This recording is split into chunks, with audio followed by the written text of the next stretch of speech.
Hello and welcome back to another episode of Diablo to D&D. My name is David, and today we're going to be going over the changelog for December 29th. So let's jump right in. For the Amazon, the bow subclass has been split into two, the bow elemental and the bow physical.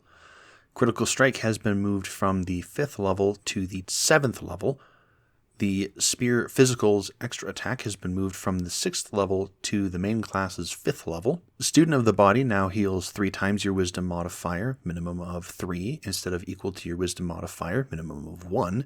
Poison Javelin can now be used twice per short or long rest instead of 3 times per long rest. Master of the Body now grants resistance to poison. Charged Strike is now once per turn, and Jab no longer adds your ability modifier to the attack roll. This last one I had agonized over for a long time, and I think I mentioned it a couple of times in some of the videos that I put out. I was debating, do I give disadvantage because it's too much. It was too much damage for a level 2 ability and all this kind of stuff. And then I was looking at, I think it was Jab from the 3rd edition version in the Diablo Re, and it says that it had like a minus to hit, and I'm like, oh, I don't want to put that in there. And then I was like, wait a second, if I just if I just remove your ability modifier, that's as if it is a minus. I just thought, yeah, that's super simple, very easy, and I don't know the exact math on it, but I'm glad that it's nice and simple to understand. For the Paladin is now proficient in Wisdom saving throws instead of Strength. For the Druid is now proficient in Intelligence saving throws instead of Strength. These two are to bring them more in line with the D&D versions of those classes, and in part, the Paladin change would be to separate it from the Crusader that is coming in the 2024 version that I'm going to be doing. For the Amazon, the Valkyrie now has an AC of 17 and wears half plate instead of 18 and a breastplate. I realized that the math on that was not working. So I think I had it as full plate, then realized that, the Amazon doesn't get heavy armor proficiency, so I changed it to a breastplate and forgot to change the number. All right, the next couple of changes on into the end are for the Assassin, and they were updated before or during the Let's Build for the Assassin. Blade Sentinel causes a creature to make the saving throw once per turn instead of dealing damage once per turn. It's way simpler. That way you can't move it into someone's spot.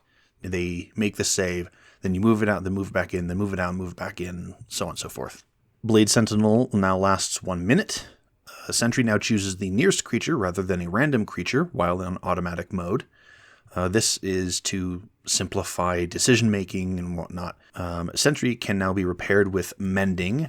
I had always wanted it to be able to be repaired with Mending, but I didn't really feel like there was the words in there, and then I just pulled the trigger and put it in there where it fit.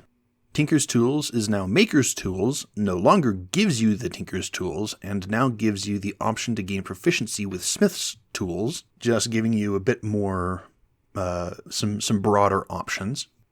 Grenades, Blade Sentinel, and Sentry now allow their devices to be created using Smith's Tools, see above, and Sentry can now be repaired using Smith's Tools, also see above.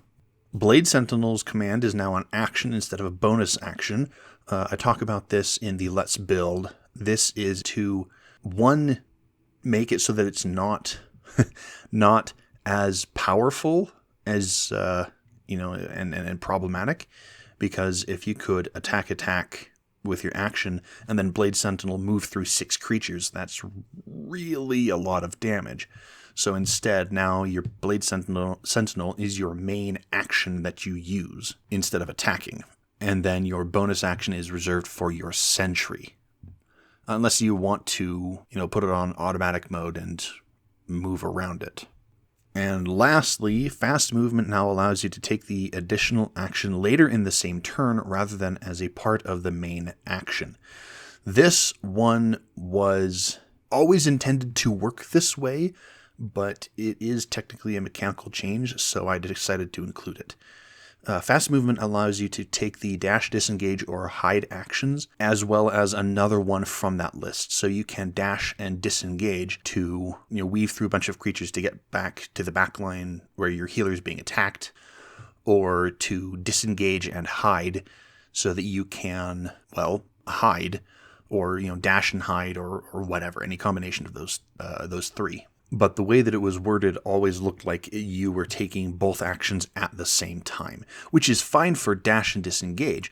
But if you wanted to disengage and hide, or dash and hide, I need to make it to the cover over there. So I'm going to dash, and then I'm going to dive behind some bushes. The way that it was worded, it said that you had to take the action right then and there. So now it's allowing you to take the actions when it makes sense. And that is it. This is, like I said, just kind of a low effort video, just updating you during the Christmas season. You can contact me at XenosFan2, that is XENOZFAN2 on Blue Sky and Reddit. And you can contact the channel directly at Diablo TODND on Blue Sky and YouTube. Thank you much for watching, and I will see you in the next one. Have a good whatever.